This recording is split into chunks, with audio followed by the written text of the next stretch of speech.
नमस्कार, स्वागत है आपका विंध्य भारत में। मैं आपके साथ साक्षी गुप्ता। आइए बढ़ते हैं। उत्तर प्रदेश की पूर्व मुख्यमंत्री और बहुजन समाज पार्टी अध्यक्ष मायावती ने अपने भतीजे आकाश आनंद को उत्तराधिकारी घोषित कर दिया है।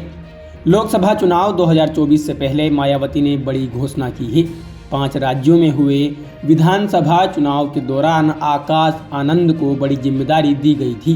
आकाश आनंद ने राजस्थान से लेकर मध्य प्रदेश, तेलंगाना और छत्तीसगढ़ तक पार्टी को मजबूत बनाने की कोशिश की। अब लोकसभा चुनाव 2024 को मायावती ने आकाश आनंद को नेशनल लेवल पर लॉन्चिंग का पेड़ बनाने का निर्णय लिया है। बसपा प्रदेश पदाधिकारियों और जिले के नेताओं का विशेष बैठक रविवार को आमंत्रित की गई थी। मायावती ने बैठक में इस बड़ी घोषणा से हर किसी को हैरान कर दिया है। माना जा रहा था कि बसपा मायावती की अगुवाई में लोकसभा चुनाव लड़ेगी। मायावती ने पहले ही बसपा के अकेले दम पर देश के आम चुनाव में उतरने का ऐलान कर दिया था। अब आकाश आनंद को उत्तराधिकारी घोषित किए जाने के बाद बसपा की ओर से गठबंधन पर भी कुछ फैसला हो सकता है। रविवार को पार्टी के प्रदेश अधिकारियों की बैठक के बाद मायावती ने प्रेस कॉन्फ्रेंस के दौरान आकाश को उत्तराधिकारी घोषित कर दिया। मायावती ने पार्टी के प्रदेश पदाधिकारियों की बैठक के दौरान अपने उत्तराधिकारी के संबंध में फैसला लिया। दरअसल राजनीतिक महकमे में लगातार इन दिनों मायावती की सक्रियता को लेकर सवाल उठता रहता है। वे पहले की तरह चुनावी सभाओं में मौजूदगी नहीं दिख पाती। ऐसे में आकाश आनंद जैसे युवा चेहरे के पीछे खड़े होकर मायावती एक बार फिर बसपा को बहुजन समाज के बीच स्थापित करने की कोशिश कर सकती हैं।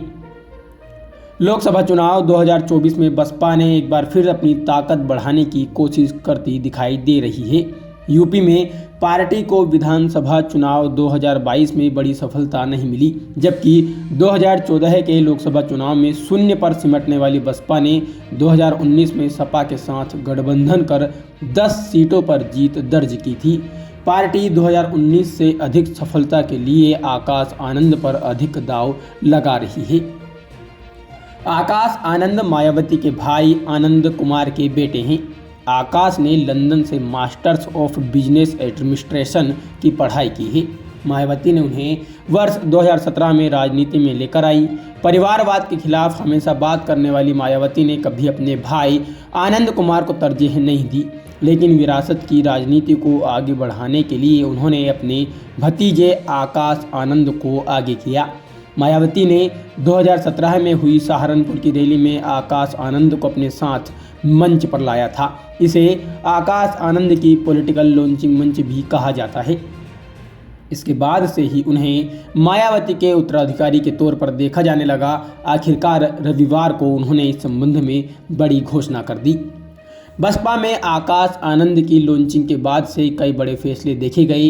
कई नेताओं ने पार्टी छोड़ी। दरअसल मायावती के उत्तराधिकारी बनने की महत्वाकांक्षा कई नेताओं के भीतर थी, लेकिन संकेतों में मायावती ने पहले ही स्थिति साफ कर दी थी। वहीं मायावती ने पिछले दिनों इमरान मसूद से लेकर सांसद कुंवर दानिश अली को बाहर का रास्ता दिखाकर अलग ही रणनीति का परिचय दिया। इसको लेकर मायावती की रणनीति पर सवाल उठने लगे।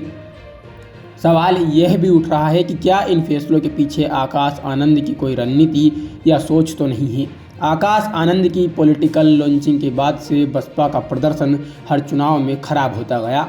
यूपी चुनाव 2017 और 2022 और लोकसभा चुनाव 2019 में पार्टी का प्रदर्शन कमजोर हुआ। बहुजन समाज में पार्टी की स्वीकार्यता कम हुई। वोट शेयर में कमी इस बात को साबित करता है। यूपी चुनाव 2022 में बसपा ऐतिहासिक रूप से एक सीट पर सिमट गई। आकाश आनंद को उत्तराधिकारी बनाने के बाद स्थिति कितनी बदलेगी, यह सवाल यूपी के राजनीतिक महकमे में उठने लगा है।